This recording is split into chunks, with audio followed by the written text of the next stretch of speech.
Selam, hoş geldiniz arkadaşlarım. Umarım hepiniz çok çok çok iyisinizdir. Mutlusunuzdur. En başta sağlığınız, saatiniz yerinde olsun. Diğer türlü durumlar da yolundadır inşallah. Şimdi bugün özellikle sonki videolarda çok fazlasıyla bahsetmişsiniz. Buna bakmak istiyorum. Özellikle ilişkileri ayırarak bakamamı. Yani eksiler için ayrı, platoniklere ayrı, ilişkisi devam edenler için, süregelen yani bağlantısı olanlar için ayrı şekilde bakmamı isteyenler bugün sizler için bakalım nasıl mesajlar, enerjiler varmış. İlk destemiz platonikler için. Yani platonik bağlantı, çok belirsiz olan, hani bilemiyorum, his duygu nasıl, kestiremiyorum diyen arkadaşlar seçebilir. İkincisi ex partner, ex flört olan arkadaşlarım dinlesin. Üçüncüyü de süre gelen bir birlikteliği ilişkisi, yani beraberliği olan arkadaşlarımız dinleyebilirler. Bir tane seçmek zorunda değilsiniz. Yani diyelim ki yani şu an süre gelen bir birlikteliğiniz var ama hani belki ex partnerinizi merak ediyorsunuz. O zaman bunu da seçip dinleyebilirsiniz. Ya da diyelim ki şu an bir platoniklik süreçtesiniz ama ex'inizi merak ediyorsunuz. O zaman siz de dinleyebilirsiniz. Yani tamamen fark etmez, sizlere bırakıyorum seçimi. Şimdi o zaman İlk etapta platonik arkadaşlarımıza bir başlamak istiyorum. Sizin için enerjiler nasılmış? Neyi bilmeliyiz?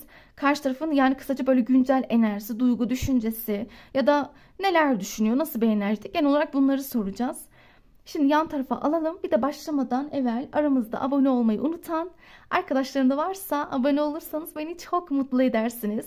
Ben sizlerle beraber motive oluyorum. Yani sizin desteğiniz, enerjiniz, ilginizle çok çok çok daha motive oluyorum. Hem de sizlerle benim aramdaki o enerji alışverişi çok daha zaman içerisinde çoğalıp yoğunlaşıp artıyor. Peki o zaman şimdi ilk desteğiyle başlayalım. Şöyle yan tarafta dursun. Evet. Şimdi ilk desteği platoniklere bakalım. Sizler arkadaşlarım bakalım neyi bilmelisiniz? Yani karşı tarafa mesela örnek verelim. Bir hissi var mı? Duygusu var mı? Size ne hissediyor? Ne düşünüyor? Şöyle dursun. Ya da bakış açısı nasıl?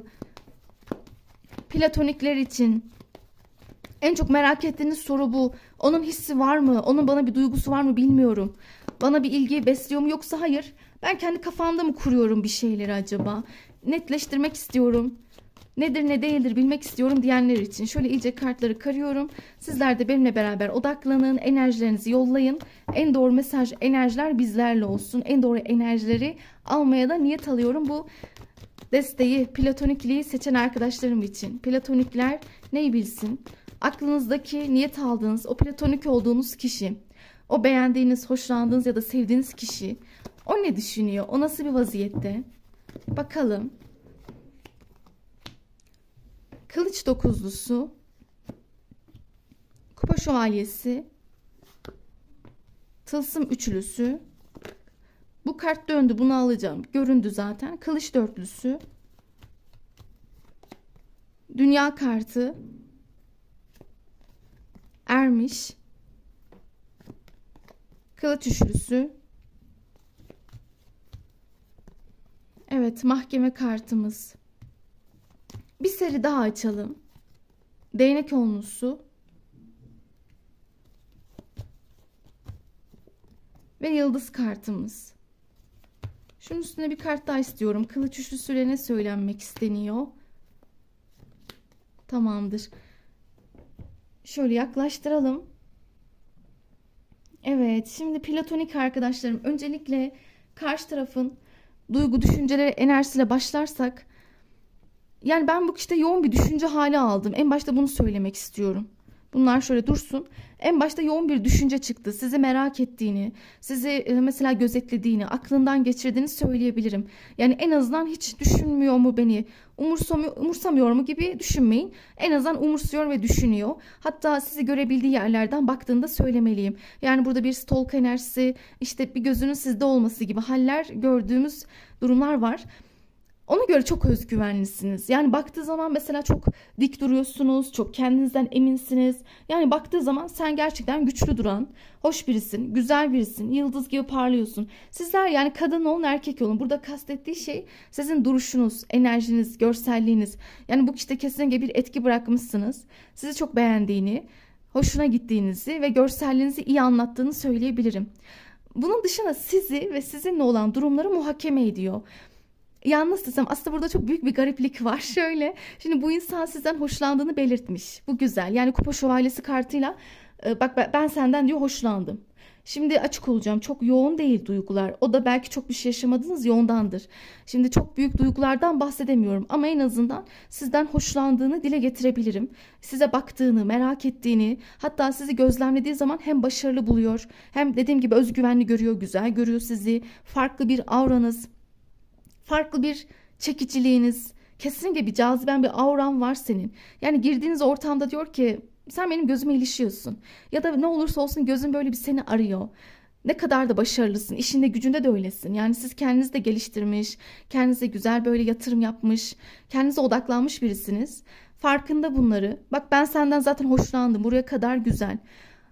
Ama bu kişinin böyle bir gece uykusuzluğu çıktı. Yani böyle sana karşı biraz, bakın burada da bunu söylüyor. Size karşı böyle bir vicdan azabı duyduğunu anlatıyor. Sanki bazı hareketleri size karşı ters tavırları olmuş. Ben öyle gözlemliyorum. Yani size karşı böyle eksik hareketleri, tutarsız yaklaşımları var.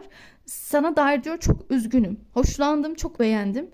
Ama kendimi çok kötü hissediyorum. Bazen vicdanım çok huzursuz. Gece uyuyamıyorum. Yani sana karşı stresliyim, bir şey yapamadığım için. Sana öylece bak uzaktan ancak bakabiliyorum. Sürekli düşüncelerindesin, hatta belki bazen rüyalarındasınız. Ama şu an beklemekten başka elimden bir şey gelmez. Şimdi diyeceksiniz neden? Neden? İşte asıl önemli nokta burası. Çünkü şimdi ben burada gördüğüm senaryoları söyleyeyim. Birincisi bu kişinin, yani tabii bunu uyacak şekilde alın. Hepiniz için demiyorum ama kolektif olduğu için gördüğüm senaryoları söyleyeceğim. Kiminiz için bu kişinin hayatında biri var sanki. Direkt biri çıkıyor. Yani bu kişinin bir sorumluluğu var. Örnek veriyorum, evli olabilir ya da mahkeme çıkmış ya, belki boşanma sürecinde de olabilir. Yani ama bir yoğunum, yorgunum diyor, bir stresliyim. Hayatında gündeminde çok böyle belirsiz giden, nereye gitti belli olmayan birisi olabilir. Bakın bu birinci senaryo. İkincisi de hani illa biri olmak zorunda değil. Hani derseniz ki onun hayatını biliyorum, biri yok. O zaman bilin ki onun elini kolunu bağlayan, bakın üstünü açmak özellikle istedim nedir bu durum diye. Onun böyle size karşı net karar almasına engel olan, elini kolunu bağlayan, sıkışık hissettiği belli başlı sorumlulukları var. İşte bu sorumluluk nedir? Dediğim gibi üçüncü kişi vardır aranızda. Bir kısmınız için. İşte bir diğer kısmınızın belki onun maddi manevi iş, kariyer, borçları falan çok büyük sorunları vardır. Daha gözünün önünü göremiyordur. Bakın o da öyle anlatıyor. Ya diyor ben daha önümü göremiyorum. Nasıl ilişki için karar alayım? Ya da ben seni nasıl mutlu edeyim? Biz nasıl bir ilişki yaşayalım bilmiyorum. Daha ben şu halatları çözemedim. Daha ben şu değnekleri üstümden bir atamadım. Bir atsam, kurtulsam belki o zaman diyor seninle gelir net konuşurum. Ya da bir şeyler söylerim. Zaten bu işte bunu muhakeme ediyor. Kafamda çok sorgu sual var. İşte ya da ben iç dünyamda çok fazla işte öyleydi böyleydi derken ölçüp tartıyorum her şeyi. Doluya koyuyorum olmuyor, boşa koyuyorum olmuyor. Yani şu an ne yapsam doğru değil sanki. Evet, yani bu deste fark ettiniz mi? Sanki böyle bir sessiz suskun ama bunu da şeye bağlıyor. Hani kendi sorunlarını sürekli bağlıyor. Örnek vereyim, mesela işte dedi ya hani üçüncü kişi var olabilir. Bir kısmınız da öyle. İşte o üçüncü kişiyle durumu belli değil. Buna bir karar vermesi lazım. Sizin bir platonik olduğunuz kişi zaten gece çok üzülüyor. Zaten diyor sen bakma ben ne kadar stresliyim. Arafta kaldığım için, ki ben bilirsiniz hep söylerim, arada kalmak kadar kötü bir şey yok. Yani bir şey ya siyah olsun ya beyaz olsun. O gri alan ortası hiçbir şekilde katlanılacak bir şey değil. Yani kararsızlık çok kötü. Ama bu kişi şu an o kararsızlığı çok fazla iliklerine kadar hissediyor gibi. Ya seni seçeceğim ama seni çok da beğeniyorum. Yani senden de gidemiyorum. Öyle bir halim var ki karşı koyamıyorum. Yani kadın olun erkek olun. Sizi çok beğenmiş. Ve hatta sadece beğeni de değil aslında bu. Bu kişi sizinle böyle vakit geçirdiyseniz yani ufak ufak böyle o anlarınızı da çok hatırlıyor. Yani diyelim ki işte konuşmalarınız, bir araya geldiğiniz vakitler, görüşmeleriniz olduysa o anlarda ben bir tamamlandım sanki seninle. Hani sanki böyle birbirimize eşdeğer olduk. Birbirimize böyle bir uyum sağladık gibi. Ve aklımdan çıkmıyorsun. O gün bugündür sürekli zihnimde dolanıyorsun. Senin başka gidecek yerin yok mu? Niye hep aklımdasın? Neden sürekli seni düşünüyorum? Dercesine böyle başını tutmuş, isyanları var. Hatta bu kişi baş ağrısı bile sürekli yaşıyor olabilir. Bu hem yorgunluğunun getirdiği bir şey hem de sürekli sizinle ilgili ve geleceğiyle ilgili, işte hayatındaki insanla ilgili kafasında bir sürü senaryo üretiyor.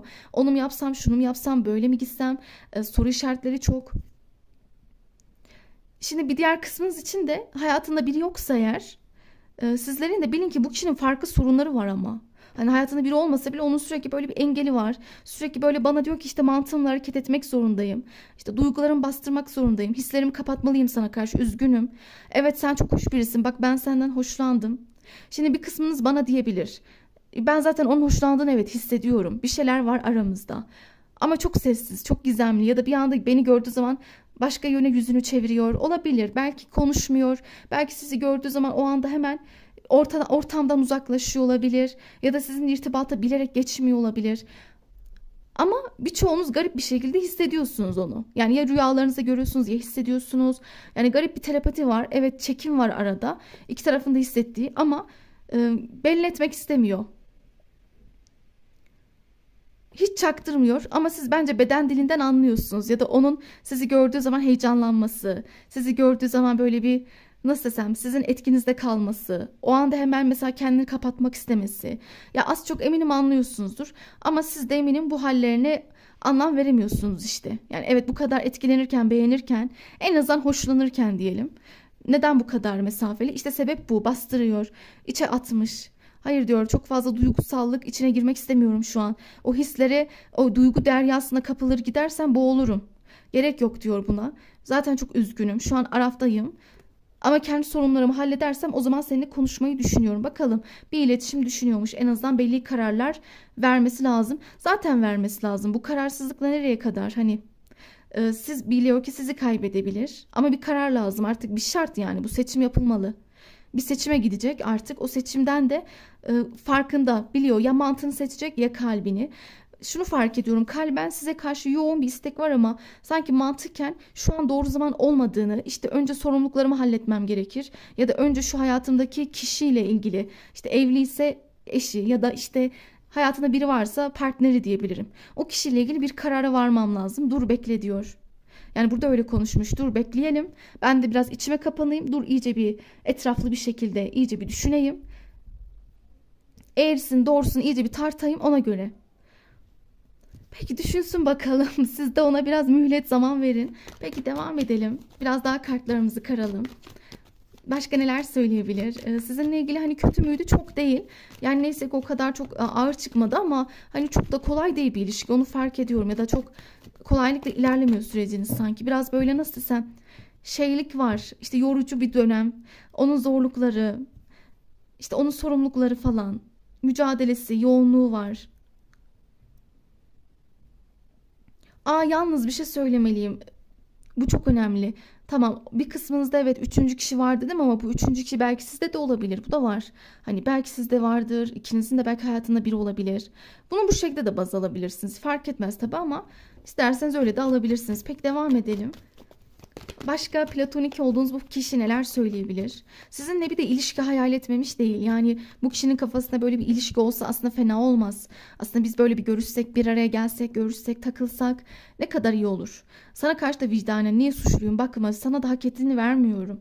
Sana layık olduğun o gerekli kararı alıp adım atamıyorum. Ya da bir çift laf söyleyemiyorum. Ben zaten öyle hissettim. Bu destedeki kişi sanki böyle bir içine çok kapanmış.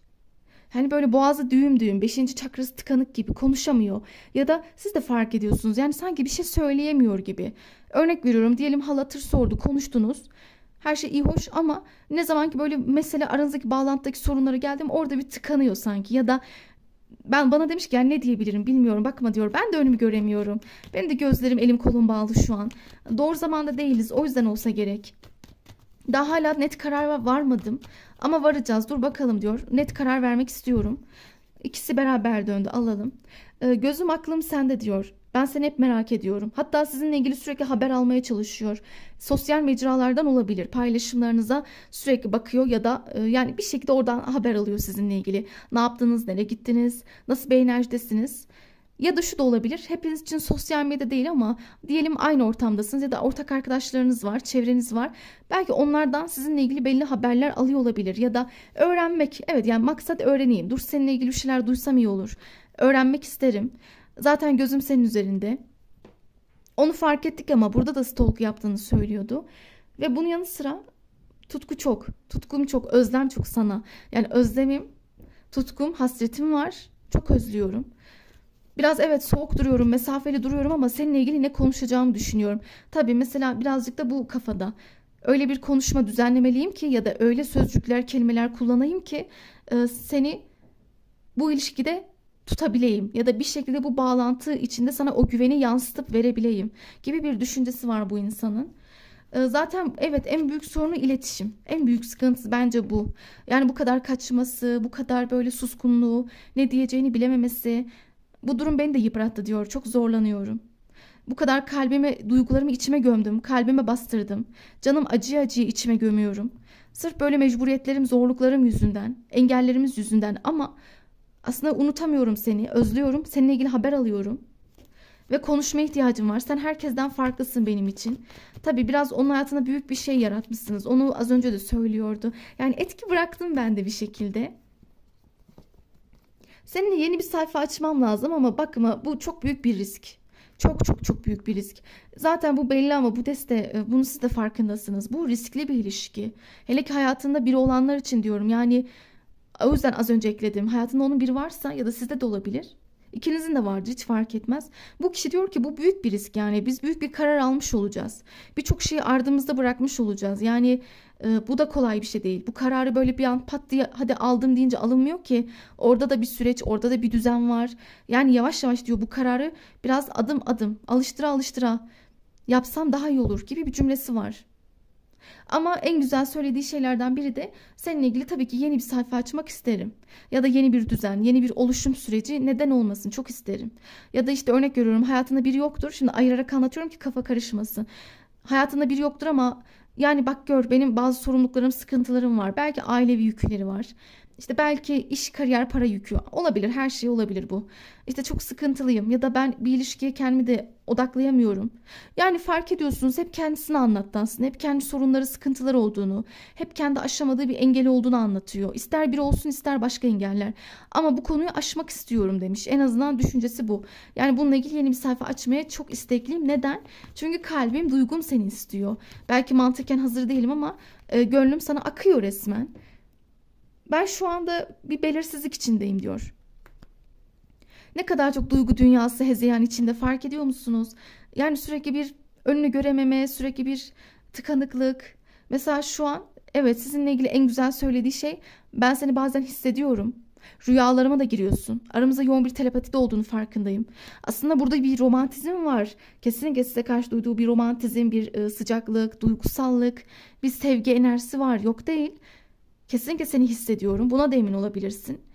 Hatta belki rüyalarında az önce de söylüyordum, görüyor olabilir. Yine bir uyku hali, gece vakitleri. Bakın burada da gece. Evet, o daha çok geceleri, akşam üzeri demek ki düşünüyor. Ya da uyumadan önce sizi hayal ediyor olabilir. Ya da işte uyumadan evvel sizinle yaşadıklarını böyle bir gözden geçiriyor. Bu ilişkinin geleceğini, aslı çözmeye çalışıyor.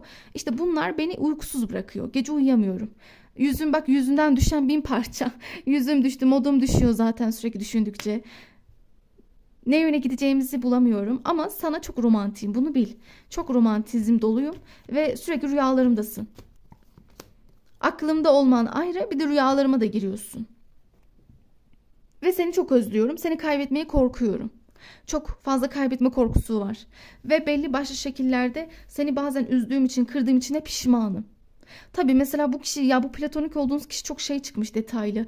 Yani kırmış bazen sizi, farkındayım, çok sessiz kalarak, işte bazen soğuk davranmış ya da ara ara böyle size karşı eleştirel hareketlerde de bulunmuş olabilir. İşte bak bu konuda bana anlayış göster. Bak bu konuda üstüme düşme, üstüme gelme. İşte ben istediğim zaman karar alırım. Beni sık boğaz etme. Gibi gibi, anlatabiliyor muyum? Bunu daha da detaylandırırız. Çok fazlasıyla pişman olduğu kelimeler kullanmış. Ve bakın yine aynı mesaj. Seninle olmak diyor benim için bir risk.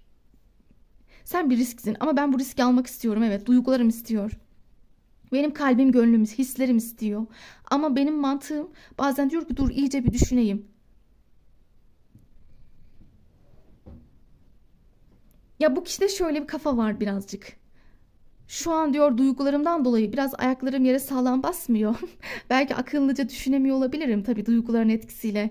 Hani o duygular bazen insanı kör de edebiliyor, gözleri. İşte diyor ki bana, ben biraz belki o halde olabilirim.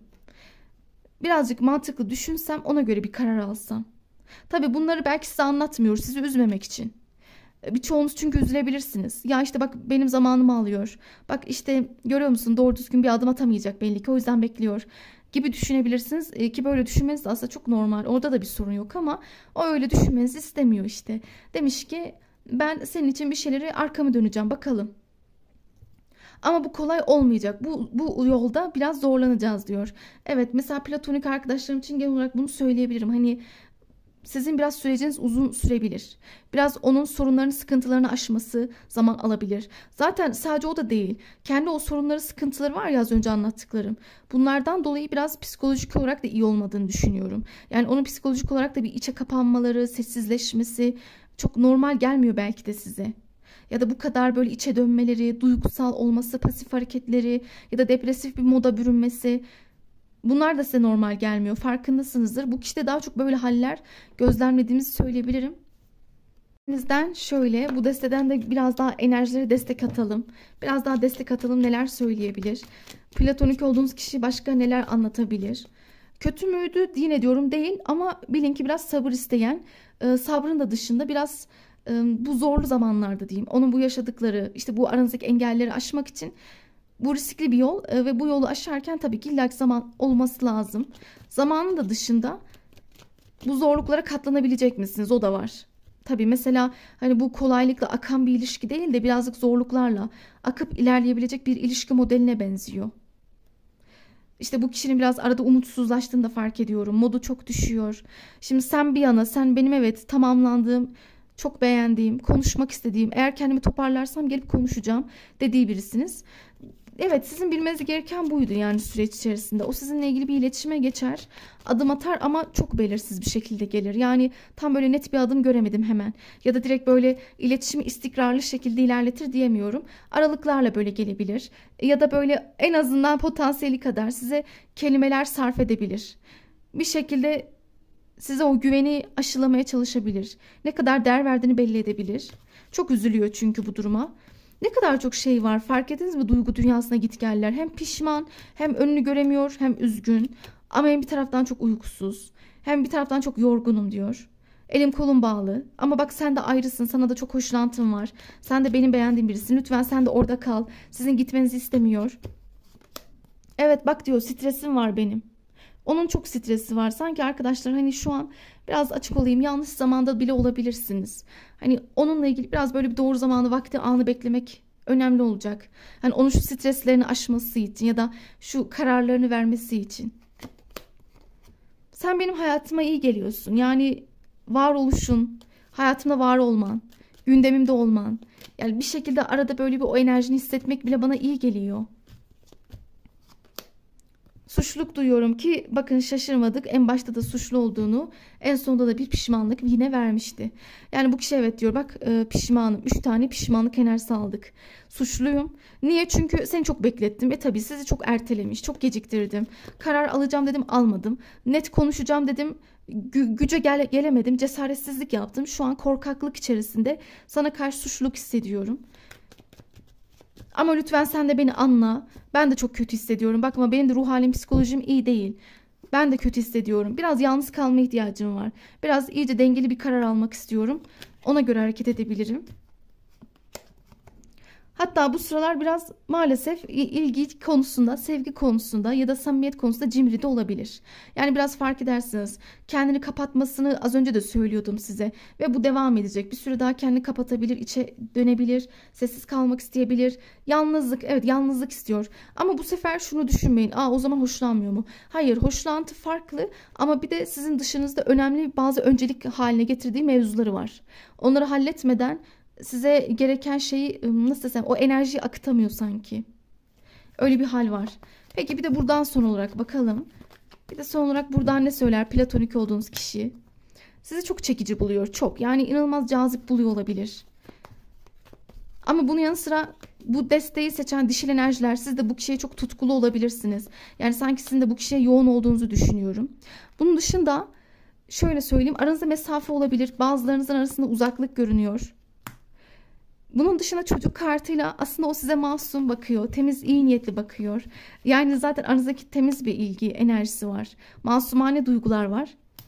Bir taraftan da sizi çok beğenmiş. Aslında şurada söylediği durumu göstereyim.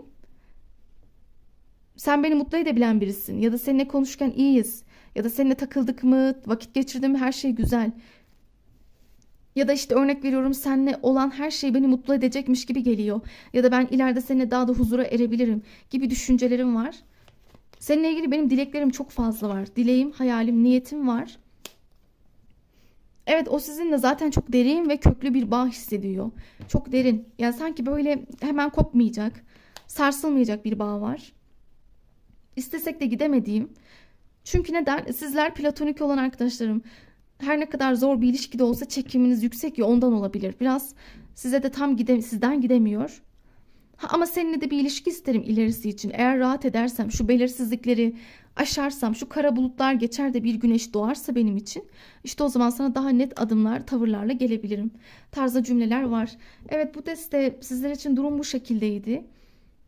Eğer ki beğendiysek diyelim, hoşumuza gittiyse abone olup yorum yapabilirsiniz. Peki ikinci desteğe bakalım. Yani eksiler için biraz da bakalım. Burası platoniklerimiz içindi. Sizin durumlar bu şekilde göründü. Peki ex partnerler için şöyle kartlarımızı karıştırıyorum. Ex partneri için ya da ex flörtü için dinleyenler, iyice odaklanıyorsunuz. Enerjinizi yollayın. En doğru mesajları almaya niyet alıyorum. Sizler neyi bilmelisiniz? Neyi öğrenmelisiniz? Yani karşı taraf, ex partneriniz ne düşünüyor şu an? Nasıl bir hissiyat içerisinde? İmparator, İmparatoriçe, Asa beşlisi, Kılıç onlusu, Asa dokuzlusu, Kupa kralı, Büyücü, Tılsım şövalyesi, Kılıç üçlüsü ve Ermiş kart. Tamamdır. Şimdi öncelikle ex partner için dinleyenler ya da ex flörtü için, ya şöyle bir durum var. Karşı taraf çok egolu, aşırı, yani kadın olsun erkek olsun, kim için dinlerseniz fark etmez. Ama çok kibirli birisi. Egolu, yani böyle bir inat, öyle bir ben iyiyim havalarında. Size de hiç duygularını belli etmiyor. Aslında şaşırmadık. Yani daha en başta bir imparator kartının gelmesi şaşırtmıyor. Çünkü zaten ilk etapta kendini anlatmak istemiş size. Hani bak, ben hani iyiyim. Evet, ayrılığımız üzerinden biraz zaman geçti. Aslında sana karşı evet belli başlı çok ağır sert sözlerim olmadı mı? Oldu tabii ki. Çok ağır konuştum. Belli noktalarda ağır şeyler söyledim ama bakın, bu kişi şey bir tip. Yani öyle çok hadi üzüldüm, İşte hadi ben çok mutsuzum, İşte sana karşı bak şöyleyim. Bunları asla demez. Yani demez, çünkü zaten dışarıdan iyi bir izlenim bırakmak isteyen birisi. Sen beni asla üzgün ve pişman göremezsin, görmemelisin de. Sen beni düşük bir enerjide göremezsin. Ben her zaman en iyi halimde, en mutlu, en başarılı, en yüksek enerjilerle karşında duracağım demek isteyen birisi. Ama şöyle, ne kadar dik dursa da, böyle ben unuttum seni ya da işte ben seni bitirdim gibi şeyler onunla ilgili fark etseniz de olabilir. Belki görüyorsunuz ya da birilerinden duyuyorsunuzdur. İşte belki size söylüyorlar, işte o çok iyi, o çok mutlu ya da onu rahat, keyfi yerinde gibi. Ama aslında öyle değil. Neden öyle değil dedim. Sizle ilgili hala unutamadığı bir döngü var. Yani geçmişinizi tam olarak unutmamış gibi. Hala o yaşadıklarımız bende etkisi var. Hala aklımda saklısın. Yani bazen böyle bir düşünüyorum seni. Çünkü neden? Ben seni sevmedim değil ki, sevdim yani. Evet, yani bu kişi zaten bunu itiraf etmesi de güzel bir şey. Ben seni sevmedim değil, duygu besledim. Sana çekim duydum. Hatta şu an bile biz seninle ne kadar ayrılmış olsak da ben bazen seni hissediyorum. Aramızdaki telepatik bağ bitmedi. Bence sen de beni düşünüyorsun, hissediyorsun. Evet, biraz fazla ağır şeyler konuştuk. Çok ağır ithamlarda bulunduk. Hatta bu desteği, yani eksiler için diyorum, sizin aranıza başka insanlar da mı girdi sürekli? Çünkü ya burada sadece mesele sizin ego yarışlarınız, inatlaşmanız değil. İlişkinizde tamam, çok fazla siz de güçlüsünüz. Bakın, bunu da söylemeden geçemem. O öyle anlatıyor. İşte eksin gözünde siz güçlü, sözünü hakkını savunan, ne istediğini bilen, gerçekten iradesi yüksek ve kararları net olan birisiniz. Hatta belli noktalarda ona sınırlarını bil. İşte sen kendi sınırını önce bir çizeceksin, ona göre yaklaş. İşte ya da benim alanıma giremezsin ya da beni yargılayamazsın gibi. Yani siz ona boyun eğmemişsiniz. Aslında bunu anlatmaya çalışıyor biraz da. Sizin belli konularda ona baskın çıktığınızı, üste çıkmaya çalıştığınızı söylüyor. Aslında üste çıkmamışsınızdır da hakkınızı savunmuşsunuz. O bunu üste çıkmak gibi algılıyor tabii. İşte egoist diyor, öyle algılıyor tabii. Onun zihniyeti böyle. Sen diyor hakkını savunmadın. Sen diyor üste çıktın. Sen diyor lafımın üstüne laf söylüyorsun. Bunu yapmamalıydın diyor. Yapmayacaktın asla. Sen böyle yaptığın için ben de şimdi bir imparator gibi ayağına gelmek istemem. Gelmeyeceğim de. Evet, seni sevdim, bak hala seviyorum. Hala sana duygum yok mu? Var. Kadın olsun erkek olsun seviyor. Bunu dememin sebebi çizimlerden dolayı diyorum. Kafa karışmasın. Şimdi bazı çizimlerde hani kadın erkek her de farklı çiziliyor. Ama hep diyorum saraylı kartlarda cinsiyet yok. O yüzden kadın erkek fark etmeksizin sizi sevdiği, size duygusal baktığı, çekim duyduğu noktalar var. Ama hep birilerini araya katmış. Evet, üzgünüm ama bir kısmınızı aldattığını görüyorum. Bir kısmınızda böyle aldatılmalar, güven problemleri çok yaşanmış. İşte başka insanlara biraz aklı gözü gönlü kaymış olabilir. Çapkın ya da flörtözvari hareketlere girmiş olabilir. Ya da bunun dışında illa bu başka birisi olmak zorunda değil. Yani üçüncü, dördüncü, beşinci kişi dediğimiz aile de olabiliyor, arkadaş da olabiliyor bazen. İşte bu tür kişileri belki araya müdahale etti. Ama sizin ayrılmanızdaki evet etkenler daha çok böyle gördüm. Fikir ayrılıklarınız, çatışmalarınız, birilerinin bu ilişkiye laf söz etmesi, birilerinin sürekli sizin ilişkinize karışması, ikinizin de sürekli bu sefer iyice modunuzun düşmesi. Evet ya, çok karışık bir enerji var eksiler için. Hem çok düşünüyor, sizi unutamamış, seviyor hala. Ama siz ona göre biraz baskın ve güçlü olduğunuzu ve size karşı şu an hem biraz siniri, öfkesi var. Tabii bakmayın, biraz sinirli. Ama hem de üzgünlük var. Hem sinirli hem üzgün. Üzgünlüğümün sebebi şu: duygularımız varken bittik. Hislerim varken, aramızda bu kadar çekim, güzel bir sıcaklık varken bitti. Ha, benim kalbim acımıyor mu? Acıyor tabii ki. Sen bilmiyorsun ama kalbimde bir acı var. Sinirli olmasının sebebi de, sinirden kasıt şu: sen de gelmiyorsun. Yani siz de adım atmıyorsunuz. Siz de çok alttan alıp taviz vermek istemiyorsunuz. Ama şimdi bu kişi biraz burada garip düşünüyor. Çünkü neden taviz veresiniz ki? Sonuçta bir sürü insan araya girmiş. Herkese müdahale etmiş. Belki ailesinin sözünü dinledi. Bir kısmınız da olabilir. Belki ailesi dedi ki istemiyoruz. Şöyle olacak, böyle olacak. Bu ilişkinin önüne taş koydular. Aileyi dinledi. Ya da gitti arkadaşlarının eleştirilerini dinledi. Onlar belki arkadaşları sizin hakkınızda atıp tuttular. Yalan yanlış bilgiler, şeyler söylendi. Ortalıkta laf döndü. Dedikodu kaynadı. İşte bu kişi de bunlara inandı. Ya da üçüncü ihtimal, senaryolarla gidiyorum. Ya da gerçekten gitti böyle biraz flörtöz takıldı. Başkalarına aklı gözü kaydı. Biraz takılmak, eğlenmek, mutlu olmak istedi. İşte kendince böyle düşünüyor. Ve bu tür durumlardan dolayı da bir şeyler bitmiş ve sizden hala bir alttan alma enerjisi bekliyor. Sizden hala böyle bir tolerans bekleyen bir yapıda. İşte bu çok yanlış. Zaten sizin bu saatten sonra bakmayın, tolerans tanımayacağınız da emin. Aslında emin ama yine de söylüyor. Biliyor diyor, senin arkadaşın diyor asla adım atmayacak.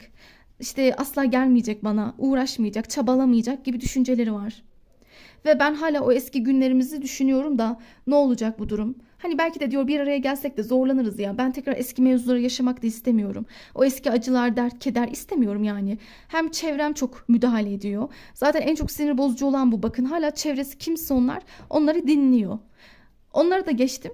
Bir diğer sorun şu: biz yine bir araya gelirsek ya sen yine üste çıkarsın, sen yine ego yaparsın, gurur yaparsın, sen yine benden memnun olmazsın. Yani size öyle anlatıyor. İşte sen yine mutsuz olacaksın, yine benimle laf söz kavgalarına gireceksin, beni eleştirip yargılayacaksın.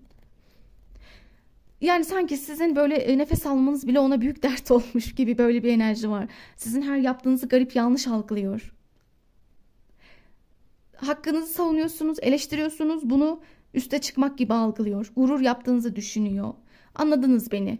Yani sizin böyle memnuniyetsiz biri olduğunuzu, hiçbir şeyden tatmin olmadığınızı, çok baskın ve zor, dominant bir karakter olduğunuzu, belli başlı noktalarda ona çok karıştığınızı, üstünüze gittiğinizi, onu çok sık boğaz ettiğinizi falan anlatıp duruyor. Şimdi birçoğunuz eminim diyebilirsiniz, ben öyle değildim. Evet, öyle değildiniz. Sadece belki biraz onu uyardınız ya da bazı konularda onun gözünü açmak istediniz. Ya da onu bak bunu yapma, bak şöyle deme, bak işte bunu böyle yapalım. Ona aslında yol göstermek, akıl vermek istemişsiniz ama o bunu anlamamış. O bunu karışmak gibi algılamış. Ve bu destede o yüzden belki de çok fazla hani bu karakter uyumsuzluğunuzdan dolayı çok zorluk var. Hem çok egosantrik haller. O gelmeyecek ama sizin de gelmeyeceğinizi biliyor. Hala sizden gidememiş, çekim çok fazla, aranızda tutku yüksek, merak var.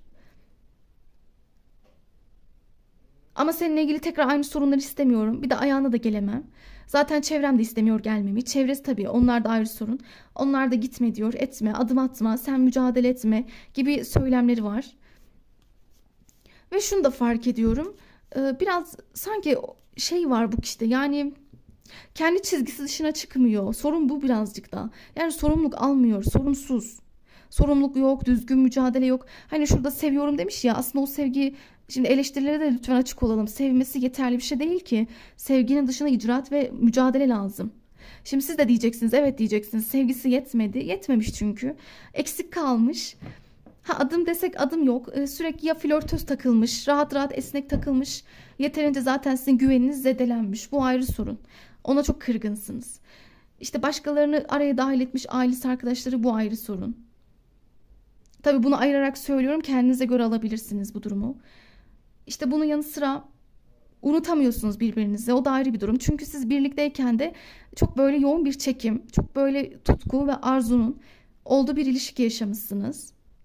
Birbirinizle mutlu da olmuşsunuz. Güzel, keyifli zamanlar da geçirdiğinizi fark ettim. Fakat işte diyorum ya, bunlar yetmemiş.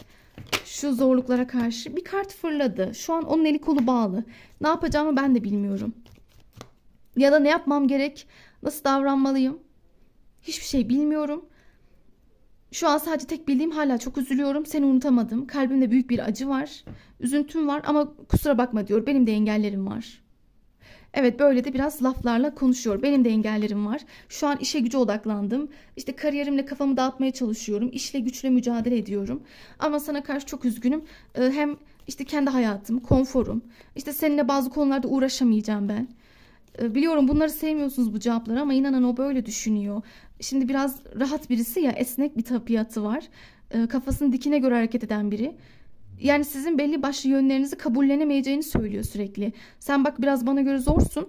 Aslında zor değilsiniz ama o size yetememiş diyelim. Evet, aslında o size yetemiyor. O size hak ettiğinizi veremiyor. Ya da şöyle kısaca, siz ona güçlü gelmişsiniz biraz. Siz ona daha net gelmişsiniz, baskın gelmişsiniz. Ve şu an sizin tavrınızdan, tabiatınızdan korktuğu için gelmiyor. Çünkü geldiğim zaman biliyorum belli başlı isteklerin, taleplerin olacak. İşte siz ondan belki daha net bir karar, tutum, daha ciddi bir adım beklersiniz diye gelmek istemiyor. Bir de bunun yanı sıra o rahatlığını, özgürlüğünü o çevresinde bir türlü bırakmıyor. Sorun üstüne sorun. Eksiler, biraz üzgünüm ama bu kişi biraz ağır konuşuyor. Ve sizinle ilgili çok elim kolum bağlı. Ha, seni özlüyorum ama. Yani çok özlüyorum. Özlem var. Acım var. Hala sana sevgim de var. Bunu bak söylüyorum zaten. Seni unutamadığımı. Ben seninle gülüp eğlendim. Çok kahkahalar attık. Çok neşe bulduk. Yani siz mutluyken ya da çok böyle yan yanayken dolu dolu günler, zamanlar geçirmiş olabilirsiniz. Hani sen benim güneşim gibiydin. Hayatıma renk katıyordun. Beni güldürüyordun, eğlendiriyordun. Motive ederdin. Yüzümde böyle gülücükler uyandırıyordun. Her türlü böyle seninle beraber tebessüm ediyordum, rahatlıyordum. Çünkü sen benim için sevdiğim birisin hala. Evet, itiraf ediyor sevdiğini ama öbür türlü sorunlar ne olacak? Orayı bir türlü halledememiş. Evet, sevgim var. Sana karşı bak, hala duygularım var. İtiraf ediyorum. Ama çok kararsızım. Çok çok çok kararsızım. Ne yolda gideceğime emin değilim. Bir taraftan diyorum ki evet, sen varsın, sevgin var. Ama bir taraftan da ya ben seninle sanki olsam yapamayız gibi. Ya da ben seninle ilerlersem işte seninle çok zorlanırım. Ama seni çok da beğeniyorum. Bunu da söylemeliyiz. Bunu da ekleyelim unutmadan. Bu kişiye göre siz böyle çok şeysiniz. Şık, giyimi kuşamı güzel, bakımlı, böyle kendine özen gösteren, spor yapıyor olabilirsiniz. Ama sizin kesinlikle böyle fiziğinize, beslenme düzeninize, yaşam şartlarınız olsun, hayatınızı yaşama şekliniz çok özen gösterdiğinizi ve kendinize iyi baktığınızı, gayet de enerjinizin güzel olduğunu, güçlü olduğunu, dikkat çekici olduğunu düşünüyor. Ben seni kıskanmıyor muyum? Kıskanıyorum, onu da eklemiş bakın. Evet, bir kıskançlık detayı da var. Senin çevrende diyor başka seçenekler olduğunu da düşünüyorum. Evet, ben yanlış şeyler yaptım. Ben büyük hatalar yaptım. İşte örnek veriyorum, detaylandırıyoruz ya, aldatmış olabilir bir kısmınızı ya da bir kısmınızdaki bu üçüncü kişiler ailesi ya da birilerini dinlemiş olabilir. Ben hatalıydım. Ama seninle ilgili de ürküyorum açıkçası. Ya birine gidersen ya başka seçeneklerine şans verirsen diye bir korkum var. Ama seninle olmaya da korkum var. Yani ben seninle olmaya da emin değilim. Tekrar aynı sorunları istemiyorum çünkü. Bir de özgürlüğüne çok fazla düşkün. Bakın, yani bu kişiye ne desem bilemedim açıkçası. Hem bir taraftan sevgi veriyor sürekli. İşte sen güçlüsün, şöylesin, kıskanıyorum deyip duruyor. Ama bunları överek anlatan insan sonradan sizi böyle hemen bir anda eleştirmeye başlıyor. Bir anda hemen böyle bir sizi Yok evet sen şöyle yönlerin var ama senin bir tarafında çok sinirli. Çok sen sertsin. Yok sen çok ciddiyet istersin. Sen böyle sorumluluk bekliyorsun. Netlik arıyorsun. İşte bak ben hani gereken şeyleri yapamadım, yapamıyorum. Evet hatalarım, eksiklerim çok da çok üstüme geliyorsun. Tabii arada da sizi yargılamayı, eleştirmeyi ihmal etmiyor. İşte hatası burada. Yani yine günün sonunda suçlu siz çıkıyorsunuz. O ne yaparsa yapsın evet hatalı, bunu kabul ediyor ama lütfen benim üstüme gelme. Ben ne yaparsam yapayım beni çok eleştirme, kızma, çok baskı kurma. Bir de beni ciddiyet konusunda ya da sorumluluk konusunda da zorlama. Çünkü ben özgür birisiyim. Onu açarken de fark ettik ama çok bağımsızlığını seven bir adam. Rahatıma düşkün biriyim. Ben neyi ne zaman istersem o zaman olur. Bu ilişkide hep sözler benden çıkar, karar benden çıkar. Sen sadece burada bekleme pozisyonda kalacaksın. Her şeyi ben ayarlayacağım.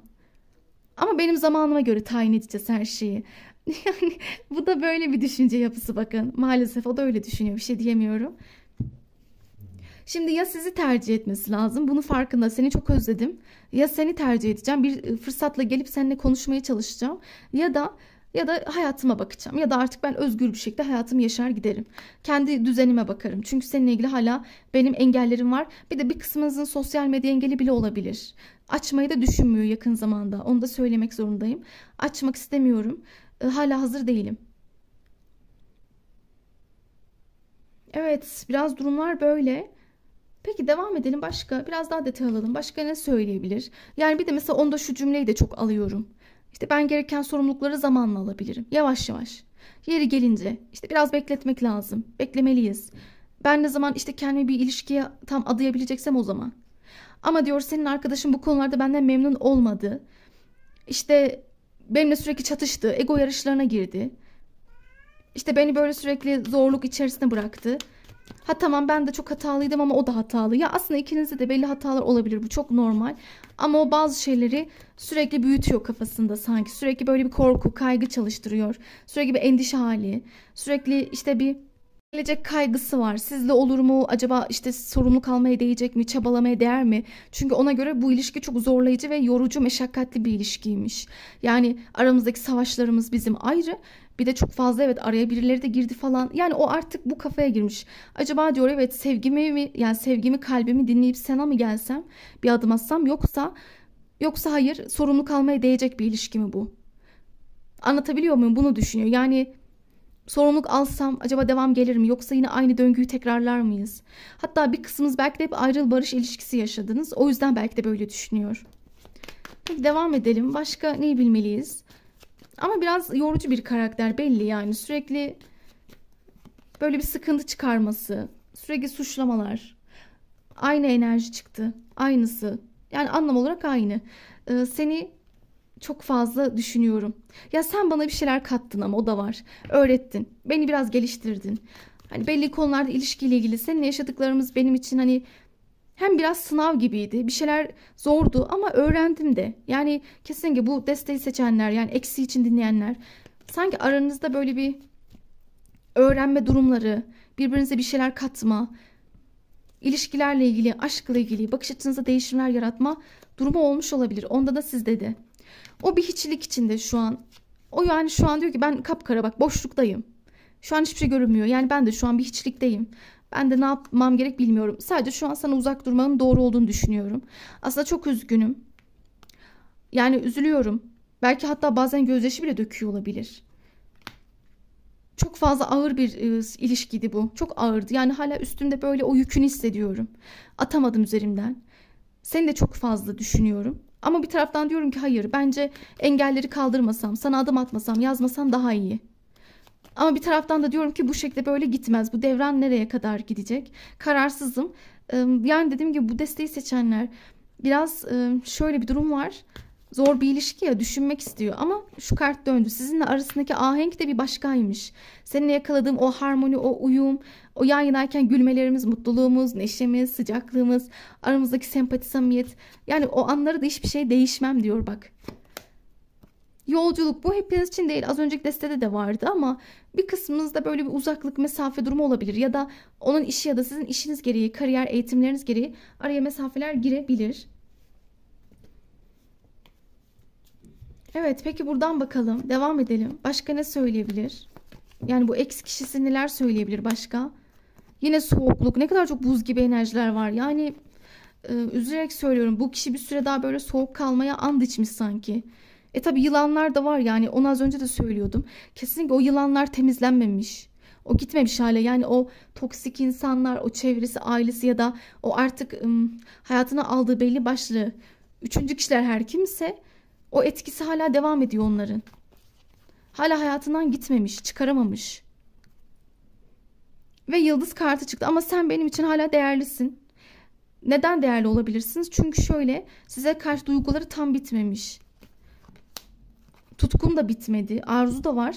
Ama benim diyor mesele duygum değil ki. Az önce o yüzden diyorduk burada sevgi yetersiz bu ilişkide. Bu kişinin sorunu, biz tekrar aynı şeyleri yaşayabiliriz. Ya da ben seninle bir sonuca vardırabilecek miyim? Ya da biz hep böyle sorun sıkıntı kavga mı edeceğiz? Ya aslında sorunları yaratan da kendisi ama bu sefer kendisi eleştiriyor. Yine sonuç kendisinde laf. Hani biz yine anlaşabilecek miyiz? İşte sonunu getirebilir miyiz? Evet, ben seni bu sıralar çok merak ediyorum. Çok özledim. Ama ben iyice bir düşünsem, ona göre hareket etsem daha iyi. Fakat seninle aramızdaki bağ derin. Bunu eminim. Yani çünkü seni unutamamamdan belli. Normalde diyor ben dışarıdan öyle tabii dik duruyor, güçlü duruyor, iyi bir imaj çiziyor. Ben şimdiye çoktan unuturdum. Öyle bir tipim ama seni unutamadım. Bir de dikkat edin, gerçekten onun kafasını karıştıran çok fazla kişi var. Yani bu illa bir karşı cins olmak zorunda değil. O yüzden bu destede çok detay verdim. Hani onun ailesi, çevresinden birileri bile olabilir. Kafasını karıştıran, ona müdahale edenler var. Onu bu konuda işte örnek veriyorum, ilişkinizle ilgili yargılayanlar var. Yok bak işte siz anlaşamazsınız, siz iyiye gidemezsiniz. Bak o kadar kavga sorun yaşadınız diyerek onu geri tutuyorlar. İşte ya da onun biraz aklı bazılarına kayıyor dediğim gibi. Yani o da aslında tam bir ilişki isteyip istemediğine emin değil. Evet, bu desteği daha çok bunu demeliyim. Bu kişi size karşı, arkadaşlarım, bir süre daha kapalı kalabilir. Yani ama aranızdaki çekim devam edecek. Onun en büyük sorunu şu: ben bir ilişki istiyor muyum, ona karar vereceğim. Çünkü size gelirse eğer bir net bir adımla gelmesi gerektiğini biliyor. Siz bir kere burada çok güçlü duruyorsunuz. Yani eğer net geleceksen gel gibi bir haliniz var. Şu insanları temizlemeden gelme diyorsunuz. Ya da işte kararını almadan gelme. Kabul etmiyorsunuz, adım da atmıyorsunuz. Bunun da farkında, üzülüyor. Ya ben diyor bir karar alacağım ama şu an bunun için hazır mıyım bilmiyorum. Çünkü şu an ciddi bir ilişkiyi de beceremeyebilirim. Yeterli gelmeyebilirim, eksik kalabilirim tarzında cümleler var. Ya aslında burası çok ağır çıktı. Ben sizin için isterseniz son olarak şunu sorayım. Yani bu kişiden bir adımınız var mı? Sanmıyorum bir süre ama bir soralım. Yani bir adım, eylem hiç mi olmayacak? Çünkü bu kişi biraz açık açık anladığınız biraz korkaklığı var. İlişkiyle alakalı, ilişki yürütmek, ilişkiyi, aşkı yaşamakla ilgili eksikleri var. Size yetememekle ilgili korkuları var. Peki adım atmayacak mı? Yani böyle bitti mi bu sayfa? Yine çevre. Ne olacak bunun çevre engeli? Tıkanıklık, cimrilik. Bir süre daha cimri ve sessiz kalabilir. Bir süre daha iletişime geçmeyebilir. Aramayabilir, yazmayabilir. Maalesef bakın, neyse onu söylüyoruz. Açık olmak zorundayım. Biliyorum üzücü ama bir süre iletişim, adım göstermek istemiyor. Arkasını dönük durabilir. İşe güce odaklanabilir. Yani bu bağlantıyı iyice bir düşünün derim. Aslında burası bitmiş bir deste olarak da görünüyor. Belki de birçoğunuz aylar geçti aradan. Belki yıl geçti, bilmiyorum ama bu kişiyle ilgili üzülerek söylüyorum ya, bitiş enerjisi çok fazla var. Bu ex partner, flörtle ilgili ama üzülmenizi istemem. Çünkü burada kart bile diyor ki üzülme, yeni sayfa aç. Yani yeni bir döngü başlatsan daha iyi senin için. Köklü bir değişime git. Bak, ilahi plana, kadersel sürece güven. Aslında bunların hepsi kadersel. Yani bu kişi sizin karşınıza bir ders olarak bence çıkmış. Siz birbirinize bir sınav gibi gelmişsiniz. Eminim bu zorlu uzun maratonda birçok şey öğrendiniz. Onu fark ettim ama işte yine de belli başlı çok anlaşmazlık var. Bir de siz bir araya gelseniz bile zorlanırsınız. Bir de o açıdan düşünün. O da mesela az önce bana bunu anlatmaya çalışıyordu. Yani onu çevresi de eleştiriyor, onu yargılıyor. Çevresi bile ona engel oluyor bu ilişkiyi yaşamaya. Ya da herhangi birilerinin sözüne, etkisine kanmış.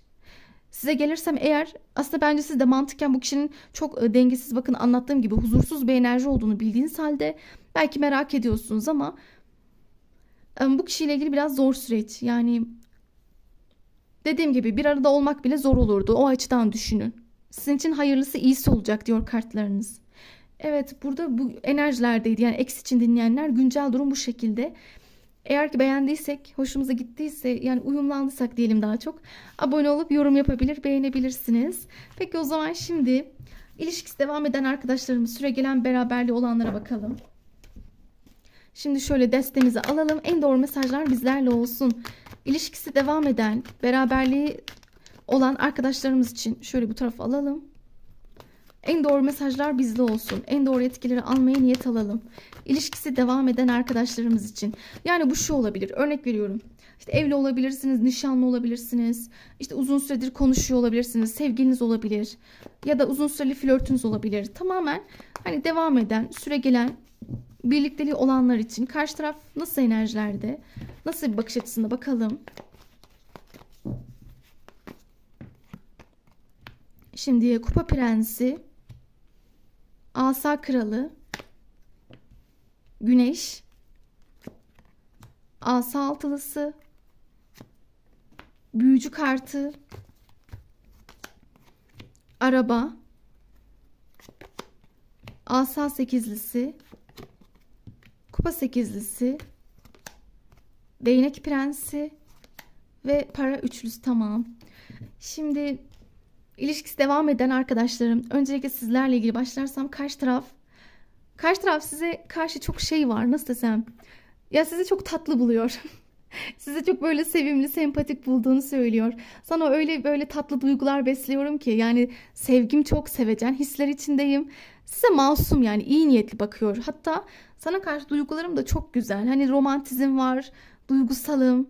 Böyle seni görünce böyle baka kalıyorum. Yani böyle seni görünce böyle bir kitleniyorum sanki. İşte ya da konuştuğum zaman kendimden geçiyorum. Duygusallaşıyorum. Seni görünce çok böyle duygularım daha da yükseliyor, ayyuka çıkıyor falan demiş. Bunun yanı sıra sizinle sohbet etmeyi çok seviyor partneriniz, karşı taraf. Yani sizinle iletişimi seven, muhabbet olsun, sohbet, yani ne olursa olsun. Ben seninle diyor konuşmayı her türlü çok seviyorum. Aramızdaki iletişim çok güzel. Beni çok mutlu ve motive ediyor aramızdaki sohbetler. Ve bunun yanı sıra seni ben elde edeceğim, kazanacağım. Yani bu kazanmaktan kastı şu aslında. Örnek veriyorum, adı konmamış bir ilişki ise bu. Adını koyacak. Yani ben seni diyor kaybetmek istemiyorum. Evet, yani bu kişi kaybetmeyecek. O sizi kazanmak istiyor. Ya da bir şekilde yani seninle olmak isterim. Bir şekilde hayatımda olmalısın. Geleceğimde olmalısın. Ben seni fethetmeliyim. Hayatıma dahil etmeliyim. Bir şekilde güzel mutluluklar yaşamalıyız. Ama bir kere kafayı koydum. Sana çok yoğunum. Ve bir taraftan aramızdaki o çekim beni çok mutlu ediyor. Yani aramızda inanılmaz bir telepatik bağ. Bugünkü bakımlarımızda hep bir telepatik bağ vardı yalnız. Yani bu sıralar enerjiler yüksek belli ki. Hep böyle bir hissiyatlar, enerjiler, rüyalar çıkıyor. Ve bu hayatınızdaki insan da size karşı çok çekildiğini, hatta sizinle aslında arasındaki uyumu çok seviyor. Yani biz seninle iyiyiz. Sanki bir şeyler dört dörtlük gibi. Evet, dört dörtlük sanki de. Hani mutluyum. Mesela mutluyum, güneş, huzurluyum. Sevgim var, duygusalım. İletişimimiz çok güzel. Enerjimiz uyuşuyor. Hatta ben sana karşı yoğun bir heyecan da duyuyorum. Aslında biraz tensel çekim tutkum da var sana. Tabii bu kişide mesela bunları ekleyelim. Burada çok fazla değnek enerjisi de çıkmış. Değnekler, yani mesela size karşı hevesli, heyecanlı.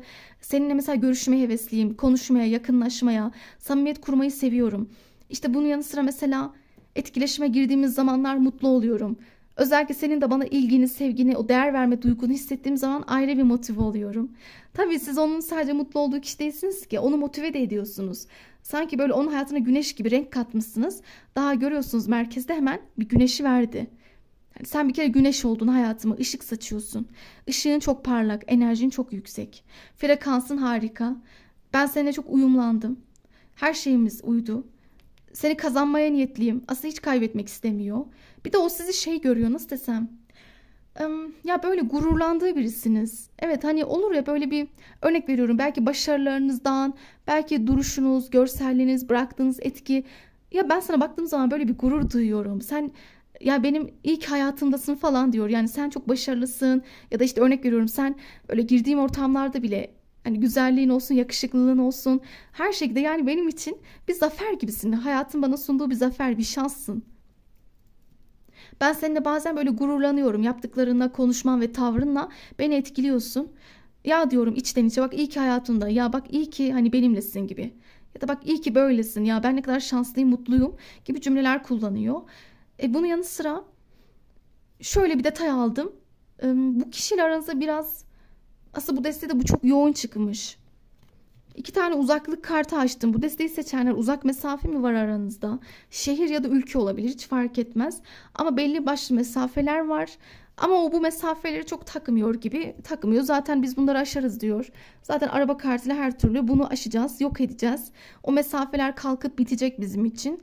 Ben buna inanıyorum, güveniyorum. Sadece bu duruma biraz kafası takılıyor. Yani şu eksikliği diyor gidermek istiyorum. Çünkü sizi çok çok özlüyor. Özlemin dışında sizi tensel olarak çok arzuladığını fark ediyorum. Heyecan duyduğu çıkıyor. Yani çok eleştirecek bir şey bulamadım aslında. Bu deste en temiz desteydi bence içlerinde.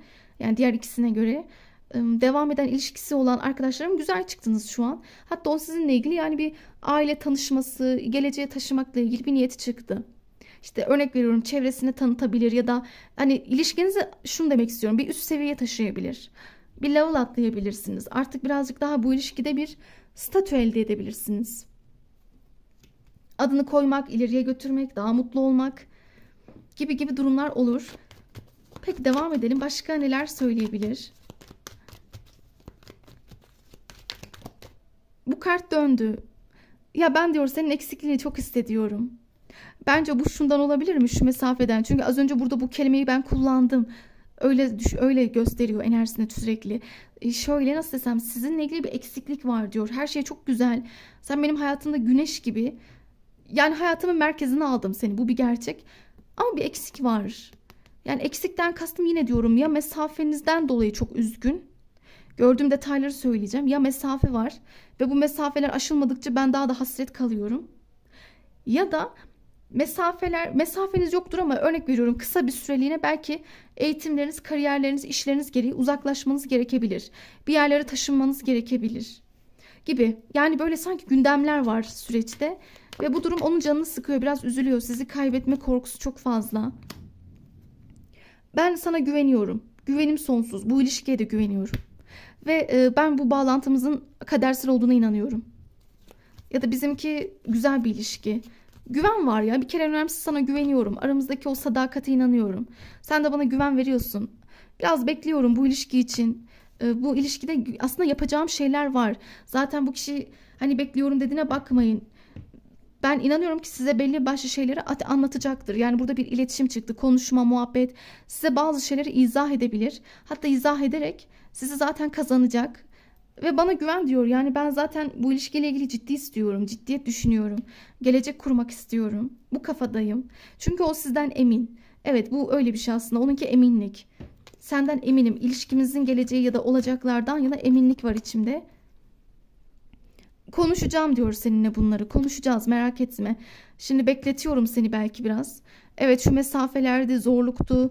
Hayatımdaki bu durum derken biraz pasif kalınmış olabilir. Evet, biraz bu ilişki beklemede kalmış ama bu da olması gerekiyormuş bence. Hani Aziz kartı çıktı ya, başrahip enerjisi her türlü burada biraz beklemede kalınması, biraz akışa bırakılması gerekiyormuş.